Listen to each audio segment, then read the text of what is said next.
Welcome to the Center of Conversation podcast. We have a great conversation going on today. Today we are celebrating Women's History Month. Come on now. All right now. And I think we got a good team. The founders are back again. Let's go down the table one more time. Who we got in the house? You have Lady T. Okay. Back in the house, Coach LA. All right, And Coach. it's your boy BT. All right, BT. All right, so we got Coach LA in the house, we got Lady T in the house, and you, of course, me, BT. So y'all know what it is now. It's that time where we call that vibe out moment where we get ourselves looking right. So just for a couple moments, get yourself looking right for the cameras, the music, and yeah. All right, got the center shirt on right now. We got the worship zone. The center worship zone. All right now. All right, we looking good today. Y'all looking good. They got it going Y'all on. are looking good tonight. All right. Looking good. She don't good. have nothing on. Just a regular shirt. All right. So, Get the memo. so again, it's your boy BT, it's Lady T, and it's Coach LA. And today we are celebrating Women's History Month. Yes. So just some quick facts about, people talking about, okay, y'all celebrating, but what is it? So let me give you some facts about the achievement and things that has gone on in the lives of our women. I did some research Give today. me some facts. I did some research today. Now. So first is the first Women's History Day was held in 1909. Okay. And then from become a day, they turned into Women's History Week in 1978. Okay, we getting there. Seriously? Okay. And then in 1987, it became Women's History Month. All right. Yes. 80s, baby, 80s. The president declared that. Now, things about history, Wyoming Territory was the first place that allowed women, that gave women the right to vote. Okay, Wyoming. That was in 1869. Shout out. And that's coming from an article from the history.com.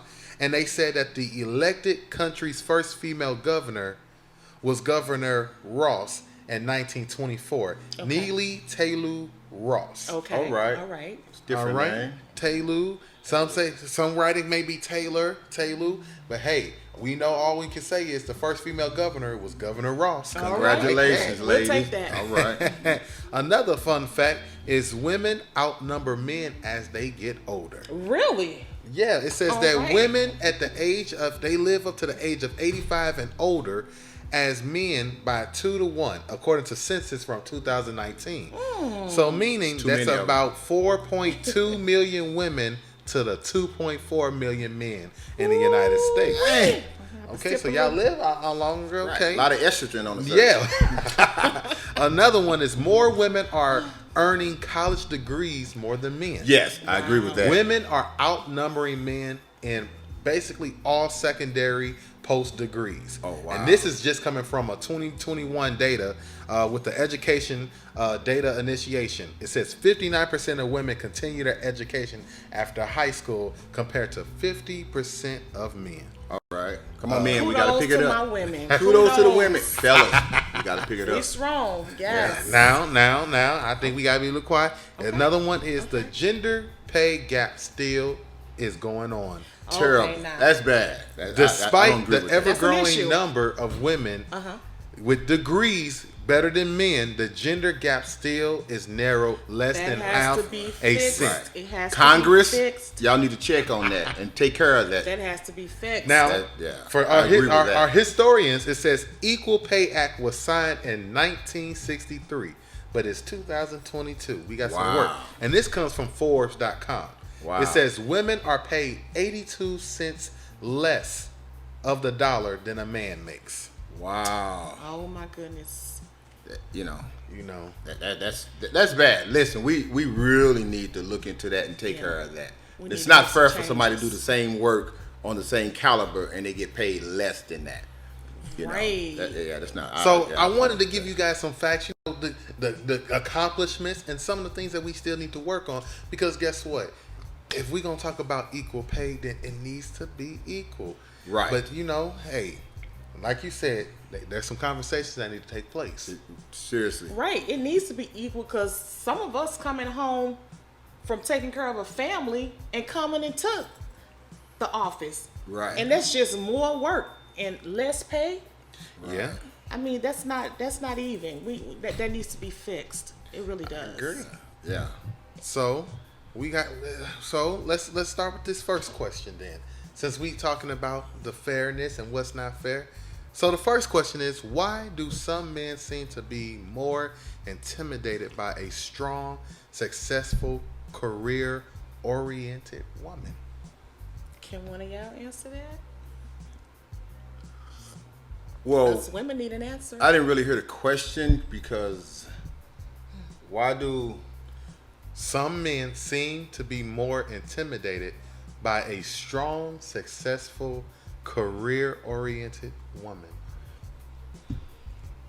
Good question. ego, pride, upbringing? You know, if you've been brought up and you what? You on the road. Yeah, Come no. on with I mean, it. seriously, it's not me though. It's not me. I love women that make that pay. He's speaking truth. Come on But with it. yeah, we just, you know, I mean, I got a lot of friends, even relatives that feel that way. It comes from upbringing, the teachings of their parents, grandparents, come from their religion, their belief system. You know, if you're taught something when you're a child, when you grow up, you believe that. So anything that contradicts that, you believe that it's wrong. So if you taught that, you know, a woman is not, you know, equal, then she, you know, if she looks like she's ahead of you, everything that's gonna come out of your mouth is gonna be trying to bring her down. It's gonna be, but men, we need to ask ourselves, where you learn that from? You know, and why would you think that's true?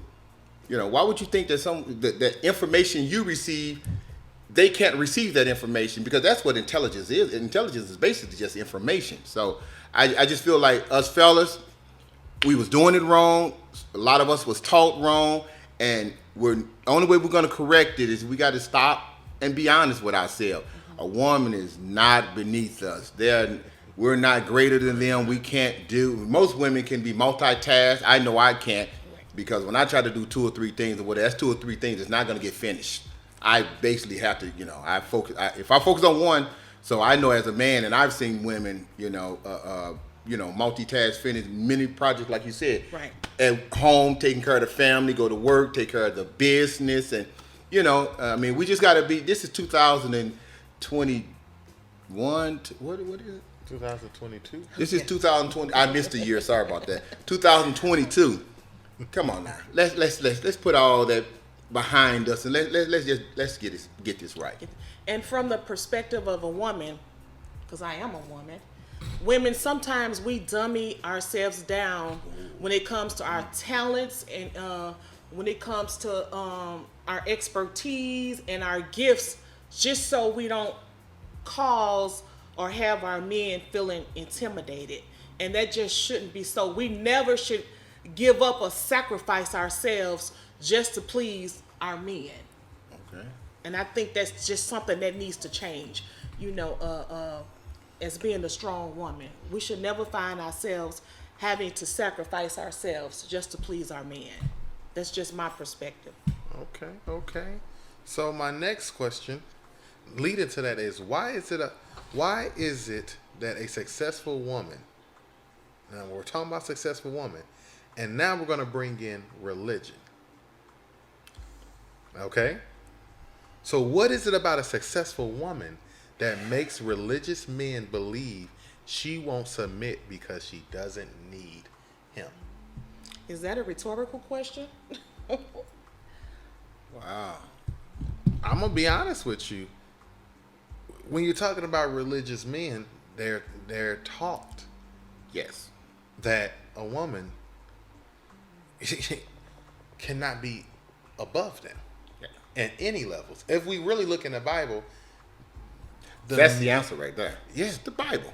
Not only the Bible, the Quran, and a lot of those other books that their God wrote, and then you're telling me, okay, I'm not gonna. But if we can go I further don't. than I would say, not just the Bible, but it was just a culture back then that the woman could never have the high rank in anything. Okay, but where you get that statistics from? Because there was a time when the woman controlled the house when she did all the important things, he basically went out and caught meat and came back. Right. Wouldn't that be leadership? I mean, if you're just running out there to get the food and come back, and she's controlling the house and raising the children and making sure that it's a house, how is that behind? That's actually the lead.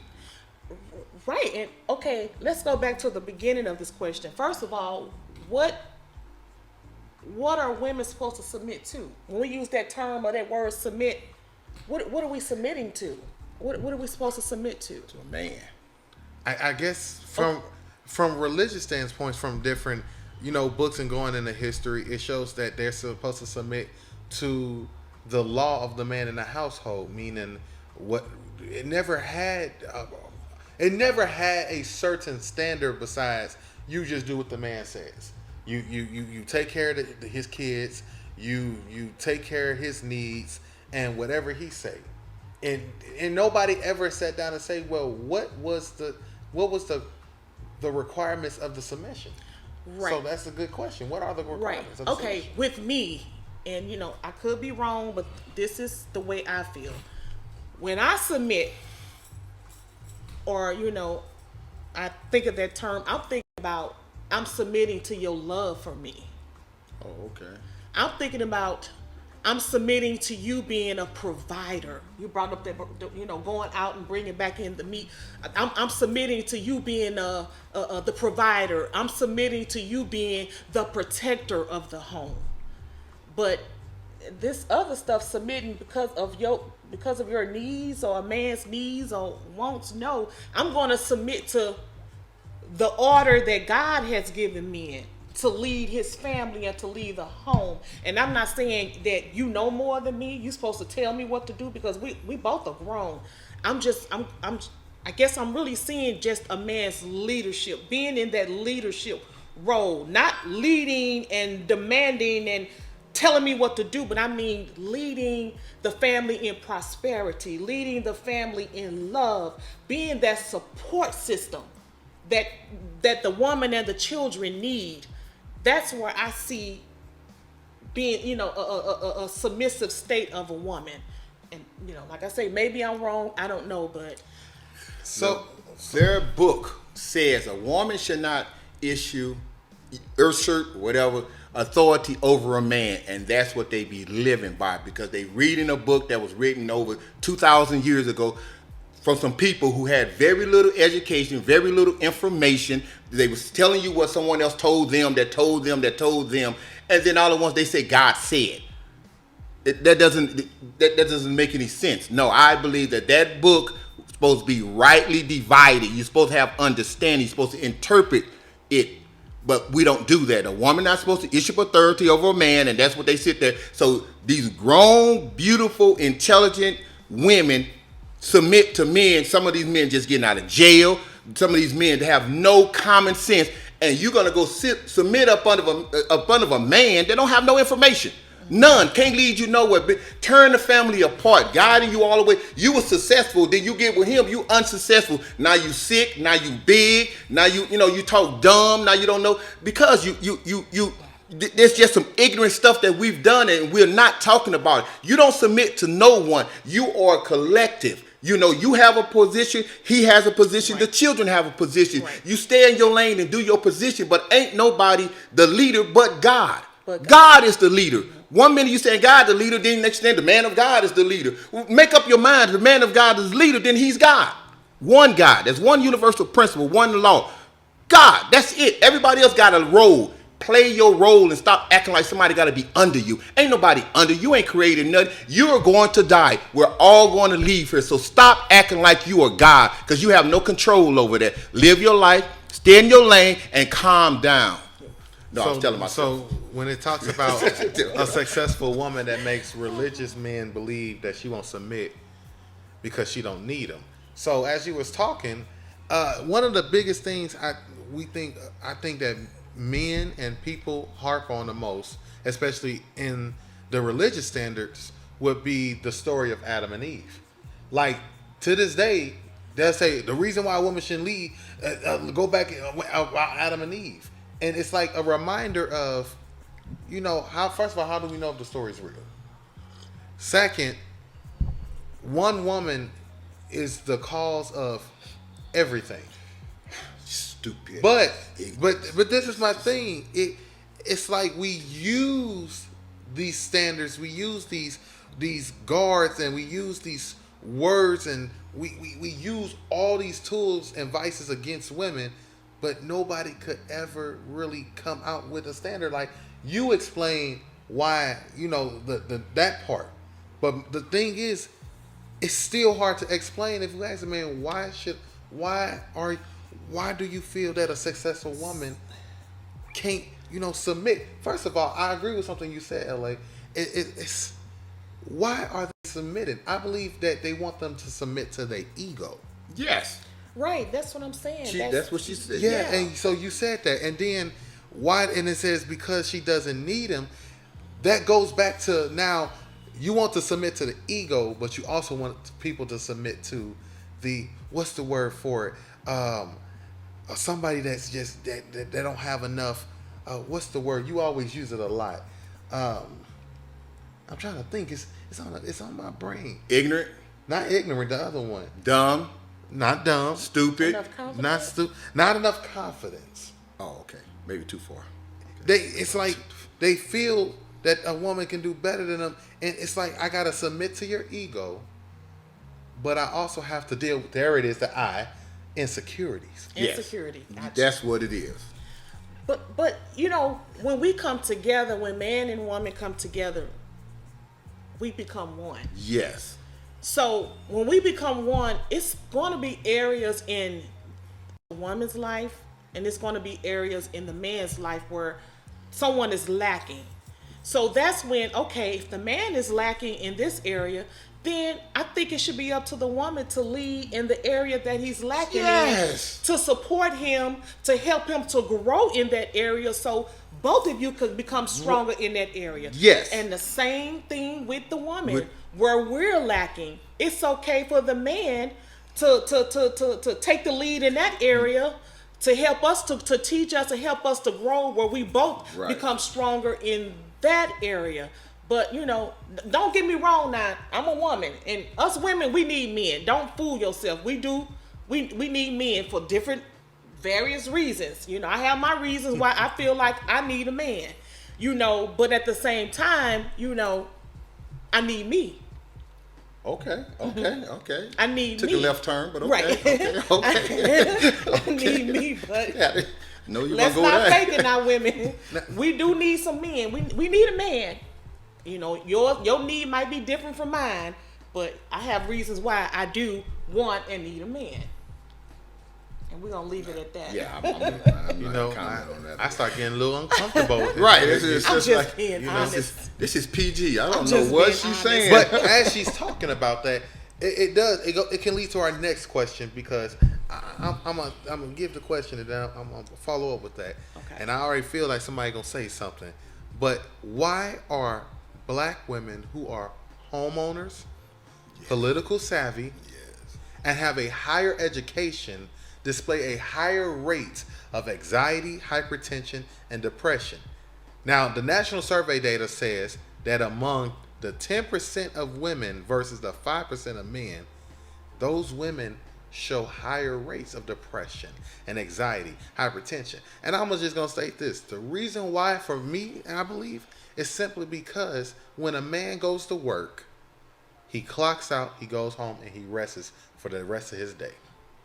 For a woman that's the mother and the wife, when they clock out, work is just starting. They still have to cook. Yes. They still have to get the kids in order. Yes. They still have to do the dishes. They have Yes. to, let's say if they got to get their man's clothes ready for the next day. Right. They have to do all these things before they can even rest. And by the time they rest, they want to lay down. And let's be real, sometimes the man I got needs that be met, so now they have to attend to those needs. Exactly. So the thing is, when do they have a chance to rest? I've learned as being a married man that when my wife, we both go to work, and when I go home, I see she still has to take care of the kids. She has to nurture. Her job is never ending, so therefore that depression, that anxiety, that hypertension, because they are stressed out, because they never have a moment to just rest. Yes. But those numbers can go down, man,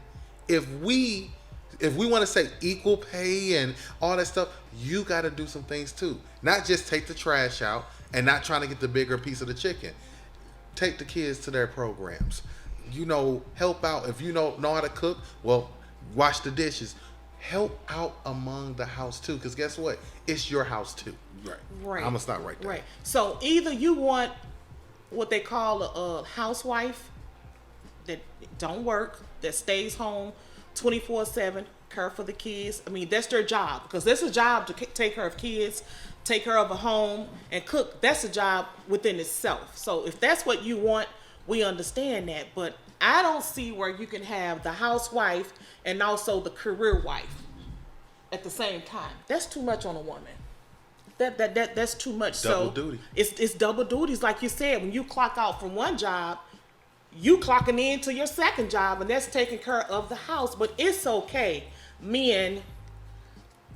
Okay, the woman doesn't. This is not just her home. This is your home together.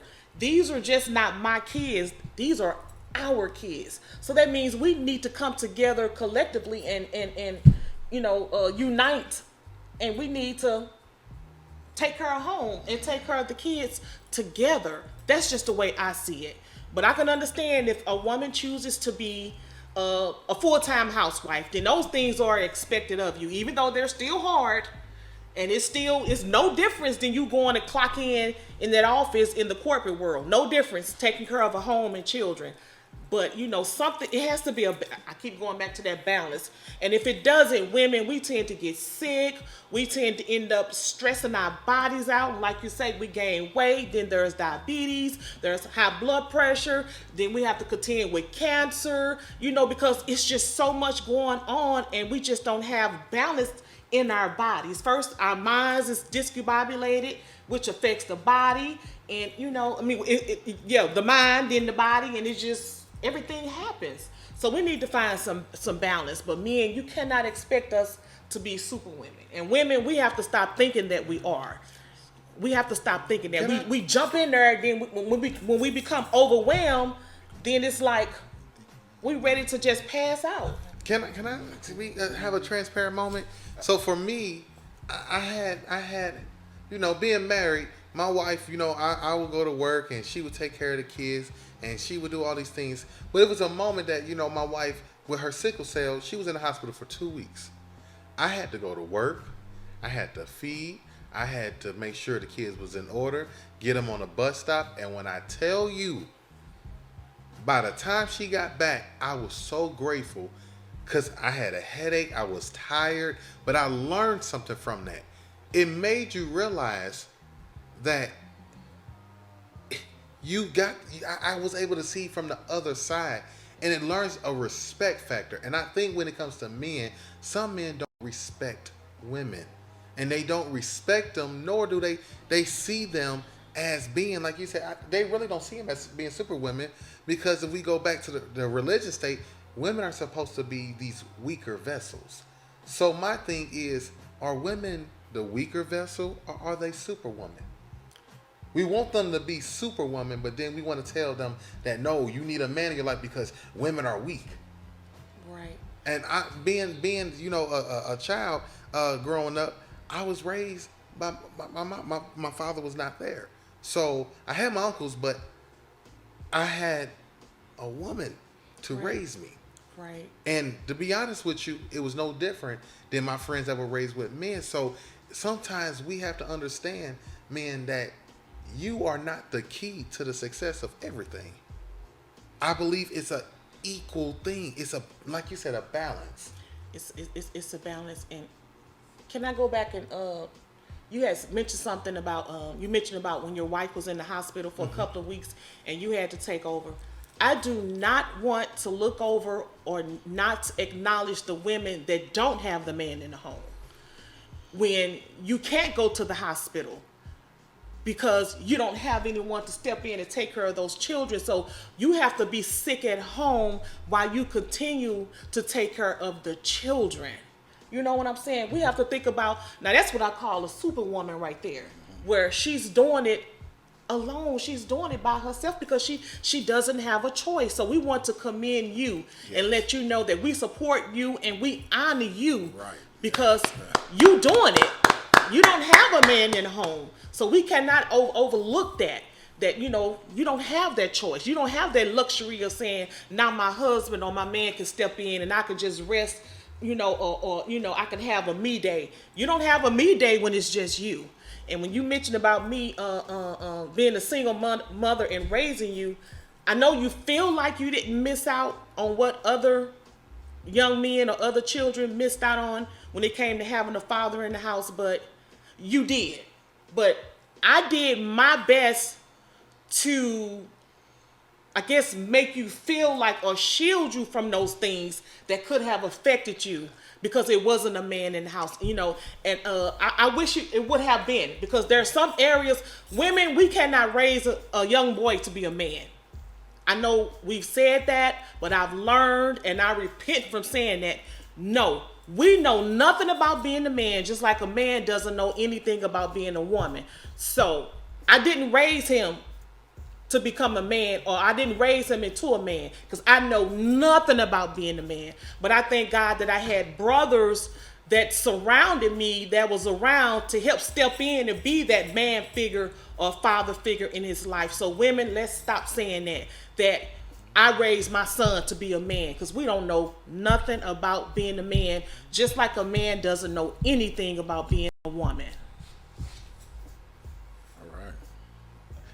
Are you quiet over there, Coach? Got quiet. Oh, because y'all bringing the knowledge of what you can. A woman can raise a boy to be grown.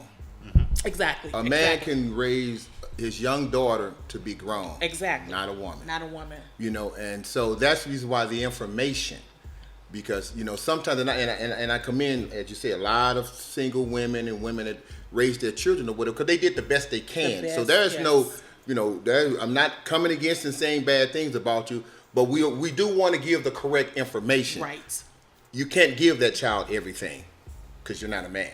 No. You can't. So there's going to be deficiencies within that man, that boy, because he's not getting that information. So our job is to find a way for them to get that information. So that's where that's why they said the tribe raised the child.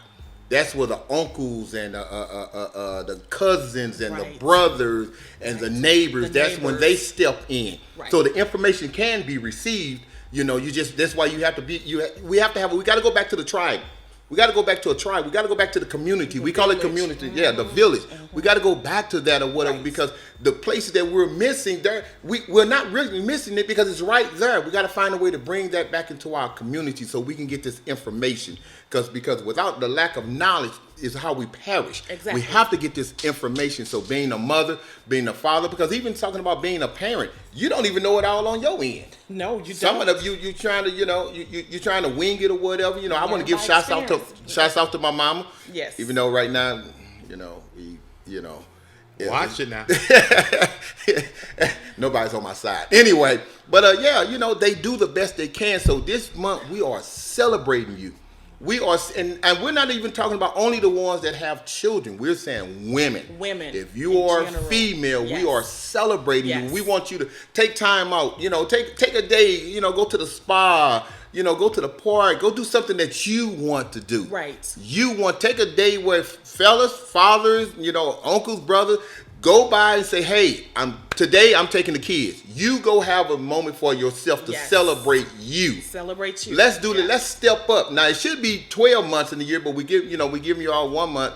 It's beautiful, but so we're celebrating you this month. So thank you for all you've done for us as being male children, as being male young adults, as being male young men, and thank you for what you've done as us being male men. Because we still benefit from you all. There's things that you all still bring to us, and the information and the love and the connection. So thank you all. I'm trying to stay a little positive this month. So as we're being positive, one of the questions is, who are some of the women that helped shape your life? Me? I can go down the list. a grandmother, Yes. my aunt, my mom. Yes. You know, we had a lot of the mothers that was in the community just lived around us because they would watch us. Then at the church, the mothers at the church, I mean, Mother Mill, Mother Nampi, you know, Mother Collins, Mother, you know. I mean, I can go down the list. They was there. They would give you the information. Right. They would give you what is called correction. Right. No, correction is not about sit down, sit down. No, the correction is giving you the information. What you're doing is not the best, and why you shouldn't be doing it. Right. That's correction. If you don't give them the information and you just tell them come from your feelings, you have not helped them. You just helped your feelings. You're a little selfish. But anyway, yeah. So I can go down the list, and then we, you know, that's just personal for me or whatever. You know, my grandmother, Mama Rose in Mississippi. My grandmother, Magnolia Martin. I mean, I can go down the list of people that they were there. I remember them, and they was in my life. I want to thank all of them. My mom, you know, Mary Hilton. You know, I love her to death. But I love her to death. I'll stop there. You love her to life. So yes, you're right. So for me, I can use since you talked about the everyday life. Of course, you know my mom and my aunties and my grandmother, but I'm gonna take it to the church side. So I'm gonna start with the lower list in my life. Besides, you know, my uncle, Pastor Walter Hilton, my grandfather, Pastor Joseph Martin, and we talking about women. You gonna get where I'm coming from, and then I can name like 3 other people in the church. Those were my supports. Okay. But my number was on the side of the women. My mom, of course, you. Okay. My grandmother, Mother Mildred Martin. You know, yes. All my aunties, and then let's be honest. Everybody talks about, you know, there's people that don't believe that women can't help raise men to be great preachers and all these things. For me, I'm gonna be honest with you. It was the spiritual mothers and the mothers in my life that took time because they took away ego. So as a preacher, I can be honest with you that what helped groom me in the church, what helped groom me to be who I am and becoming, it was the women that in my life that helped shape me, not so much the men, because a lot of times you deal with men that they don't mind giving you a little wisdom, they don't have mind helping you out, but the moment you stand up at their table or to them, see, ego kicks in, but ego didn't kick in with them. You didn't mind if I preached more than you or talked more than you. And that's the thing from my life in the church it was the women in the church that helped shape, because it was them that wasn't afraid to show love. It wasn't them that didn't have a problem with me, you know, just being emotional sometimes. You know, everything is not about just being hard as men. You know, sometimes you need those moments to be loved, have those moments to be tender, care, all these type of things. So I'm gonna be honest with you, the women play a huge part in helping the church. They play a huge part. Yes, that is totally so true. I'm gonna be honest. That is so true. Wouldn't be no church if it weren't for them. Right. I mean, but they can't be pastor. Church full of women, but they can't be the pastor because the man is standing up there blabbing it from his mouth, and he the leader because God only speaks to him. I have been at churches where there are phenomenal women preachers. Yes, that preach better than some men I've ever seen in a day of my life. And I you know the sentence. I just gotta be honest. One of my favorite pastors in St. Louis is Pastor Icy Logan. Yes. Oh yeah. Yes. Give it up, Icy Logan. Yes. Phenomenal. Coach Logan, Coach Icy. Yes. You know, for me, it's Icy Logan. Then you know Pastor Linda White, and then you have. Be honest, you know, my Mama Worthy, Dr. Andrea Hill, these people that I know that I watch. But then when I look, I learned the game from this person right here. Everybody always say, "Thank you." Where you get the talking from? And I say it comes from my mom, Tonya Bradley. Oh, okay, yeah. You know, and what people don't understand, my initials, you know, and her initials, you know, they always say, you know, BBT. But see, for me, it's always been TB. So that's why if y'all see in honor of her, I flip and always call my ministerial name BT because it honors my mom. She never knew that. Oh, I didn't know that either. So you know, Lady T, but if you her initials TB, BT. So I have to be honest. I learned I don't want to use the word game, but I learned the game from her. I learned how to have a heart for people. Right. I learned that you don't just bash people down. Right. You got to talk to them, give them information. I learned all this from her. Yes. I watched her for years. And that's why I see that, hey, it's not all, I'm going to be, and I got to say this. Preaching is not a man's sport. No, it's not. It's an equal sport, and I'm going to be honest.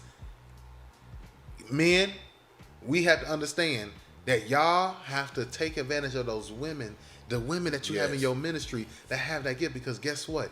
They can get to people deeper than you can because they have that anointing of touching people, because they're not afraid to tap into that what's the word I want to use? Intimate, emotional. That intimate, emotional side. Yeah. He's speaking truth. Yeah. Go ahead. Go ahead. I'm gonna stop. I'm gonna sip some more of my tea. He's speaking truth. Oh, because he's been talking about you most of the night. I He's speaking truth. He's speaking truth. Well, BT, TB. Just warm my heart. You know.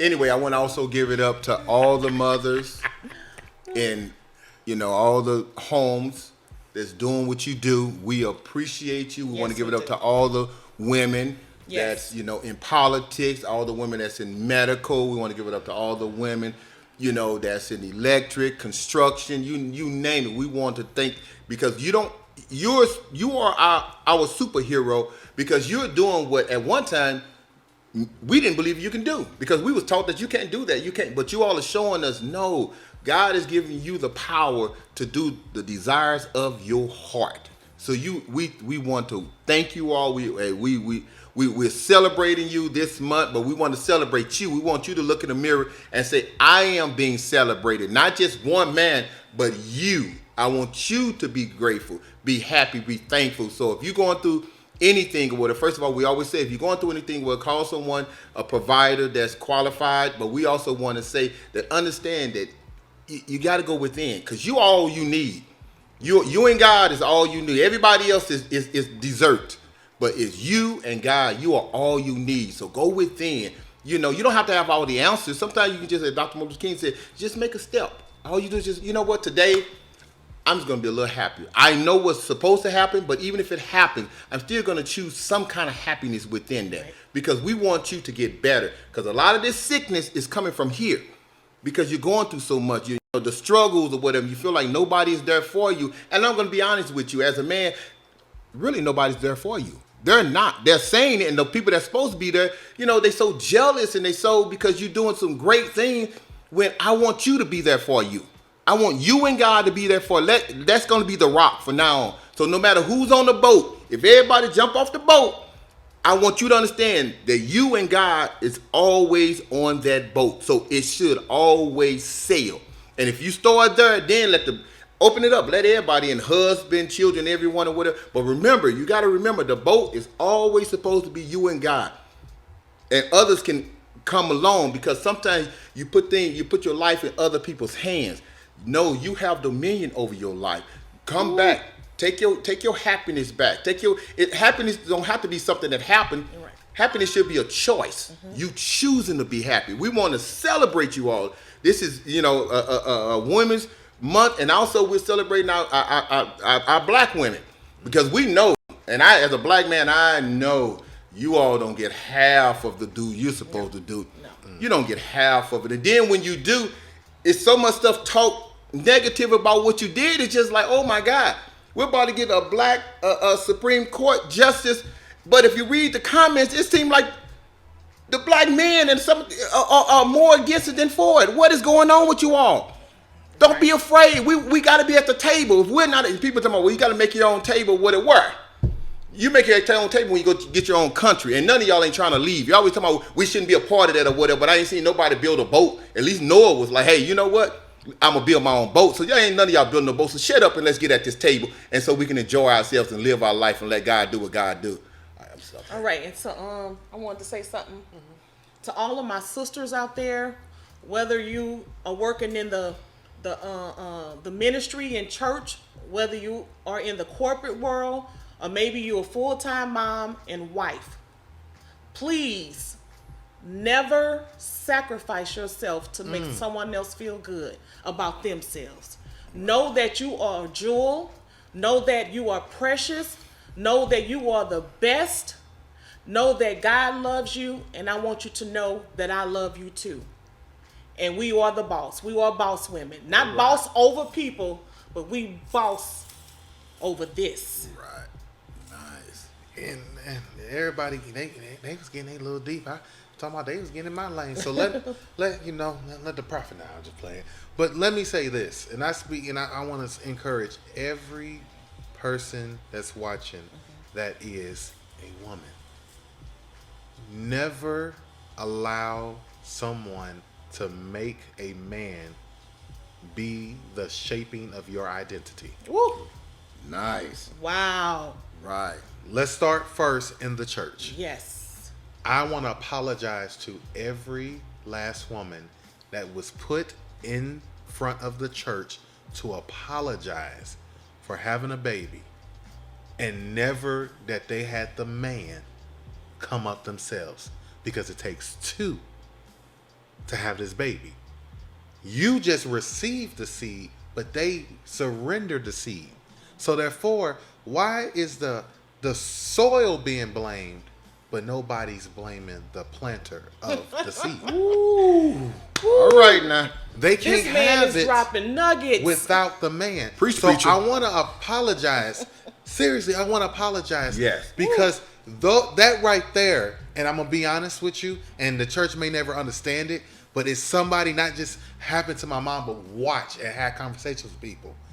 That right there is why almost, and I can pull the numbers, that 60% of women don't return back to churches. Because you not only embarrassed them, you tore down their identity. You made them feel like they were bound. If you don't, guess what? Equal pay. Watch this. Equal consequences.